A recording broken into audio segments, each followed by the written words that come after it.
झूठे मुकदमे बनाना बंद करो। लाहौर के वकला पुलिस के खिलाफ डट गए। अदालतों में पुलिस का दाखिला रोक दिया। पुलिस के खिलाफ रैलियों और एहतजाज की भी धमकी दे दी।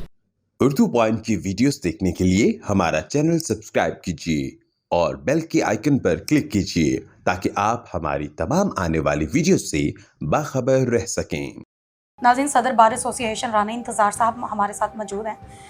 आपको ये मैं बताती चलूँ कि पहले भी एक दफ़ा ऐसा हुआ कि वकीलों और पुलिस की आपस में कोई लड़ाई हुई, जिसके बाद एक स्टेप उठाया गया और पुलिस की जो थी मुदाखलत वो मना कर दी गई कि वो कोर्ट में नहीं आ सकते, अदालत में नहीं आ सकते। अब दोबारा से ये हुआ कि पुलिस को जो है वो मना कर दिया गया है कि पुलिस की कोई भी गाड़ी कोर्ट के अंदर नहीं दाखिल होगी। तो राना इंतज़ार साहब मौजूद हैं, इन्होंने ये फ़ैसला क्यों लिया, क्या मसाइल बने और क्या ये फ़ैसला जो है इस पर खड़े रहेंगे, डटे रहेंगे या पिछली बार की तरह इस दफ़ा भी सुलह हो जाएगी? जी अस्सलाम वालेकुम सर, मुझे बताइएगा कि आखिर क्या वजह बनी थी, क्यों पुलिस को आपने मना किया है कि गाड़ियों की ना? देखिए, लाहौर पुलिस के साथ इस तरह के मामला आप जिस तरह कह रही हैं कभी कभार हो जाते हैं। तो अब ऐसा ये हुआ कि पिछली दफ़ा भी हमारा ये था कि वकला के ख़िलाफ़ गैर कानूनी कार्रवाइयाँ ना की जाए, क्योंकि पहले भी ये कर रहे थे। तो उस वक्त भी इन्होंने हमारे साथ बैठ के ये मामला तय किए कि वकला के ख़िलाफ़ गैर कानूनी कार्रवाइयाँ नहीं की जाएंगी। अभी भी हमारे अफजाल अजीम पहाड़ साहब, उनका बेटा भी वकील है, उनके भाई को भी, तीनों को उठा के ले गए।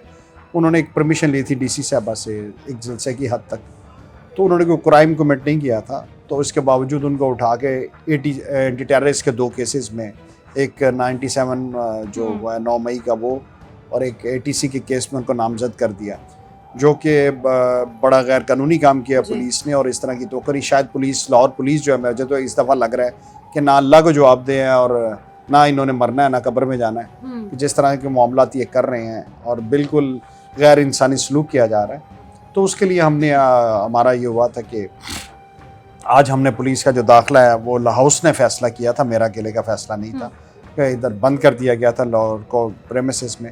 और अब हमने कल दोबारा इजलास बनाया और हम इसमें अगर अब पुलिस ने कल तक ये मामला जो हैं उनको रिहा ना किया और गैर कानूनी जो उनके ख़िलाफ़ कार्रवाई है वो ख़त्म ना की, तो फिर अगला लाए अमल का ऐलान जो है वो हम कल हाउस के अंदर करेंगे। कल हाउस का इजलास हमने दोबारा बुलाया ताकि इस मामले को आगे लेके चला जा सके।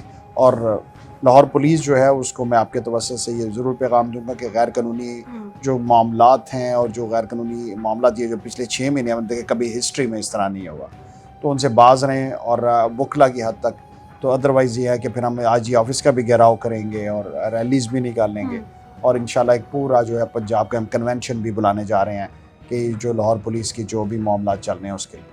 सर, हम देखते हैं कि जो वकला की तंजीम है वो सबसे ज़्यादा स्ट्रॉन्ग मानी जाती है कि ये लोग डट कर बाहर निकलते हैं, हर बात मनवा लेते हैं। और पिछले दिनों सुनने में भी आया था कि पुलिस भी जो है वो डट के खड़ी हो चुकी है, जो वकील है उनको गिरफ्तारियाँ उनकी ले रही है, गिरफ्तार कर रही है। तो आपको क्या लगता है, ये कोई मिली जुली भगत है पुलिस की, कोई साजिश है या क्या चीज़ है ये? उमा, ऐसे नहीं है। देखिए, हमारा कोई मुकाबला नहीं है, ना हम किसी से कोई लड़ाई करना चाहते हैं, ना कॉन्फ्रंटेशन करना चाहते हैं। प्रोटेस्ट करना हमारा हक है, ठीक है। तो वो प्रोटेस्ट जो है हमारा कोई मुकाबला नहीं है। लाहौर पुलिस का जो अपना काम है वो काम करें ना, गैर कानूनी काम ना करें।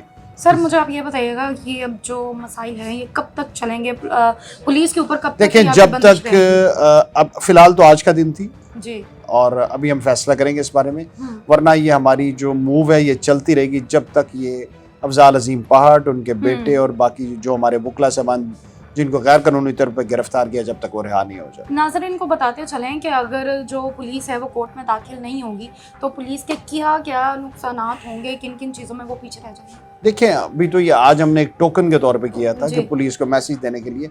अब ज़रूरी तो नहीं है कि हमने दाखिले पे उनके पाबंदी रखनी है, हम इससे नेक्स्ट स्टेप्स जो है उनकी तरफ जाएंगे। अभी जो भी अकेला तो मैं फैसला नहीं कर सकता, कैबिनेट, एग्जीक्यूटिव और हाउस जो है वो मिलकर, और इसमें मैंने आपको कहा कि हम इसमें जो है रैलीज़ भी निकाल लेंगे, IG ऑफिस का घेराव भी करेंगे, पंजाब के कन्वेंशंस भी करेंगे और एक मूव जो है उसको आगे लेके चलेंगे। सर, वो जो आपके वकला गिरफ्तार हुए थे वो किस हवाले से कोई रैली निकालना चाह रहे थे?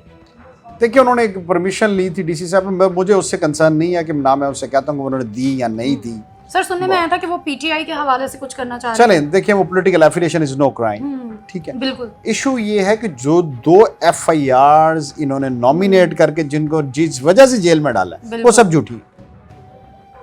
कि वो जी इन्होंने जाके पुलिस वालों की वर्दी फाड़ दी है, ये है वो 20 दिन के पीछे का वकूआ बना के तो उनको ये कर। पुलिस ने इस एक्शन का कोई जवाब दिया है आपके, या उन्होंने गुफ्तगू करने की कोशिश की है कि जी हम आपकी बात मानते हैं? देखें वो भी हमारे भाई हैं, उनसे मुज़ाकरात और मामलात करना, एजिटेशन अपनी जगह है, वो कोई बुरी बात नहीं है। हमारा भी उनसे रब्ता रहता है, वो भी हमसे रब्ता करते रहते हैं और इसमें मामलात चलते रहते हैं।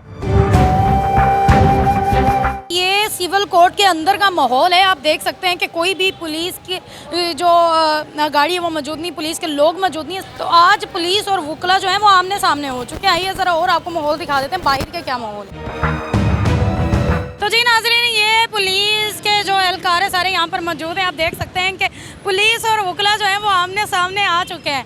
आपके सामने सारे मामलात हैं कि कैसे पुलिस की जो एंट्री है वो बंद कर दी गई है। और ये सिर्फ अभी एक दिखावा था, सिर्फ एक ट्रेलर था और पिक्चर अभी बाकी है। और इंतज़ार साहब का कहना है कि अगर पुलिस इनकी बात नहीं मानती, इनके वकला को रिहा नहीं करती, तो इसके बाद जो वकला हैं, वकला तंजीम है, वो आगे और स्टेप लेगी और आगे से आगे तक जाएगी। आईजी साहब का जो है उनका भी घेराव करेगी। तो देखते हैं ये मामला कहाँ तक चलते हैं।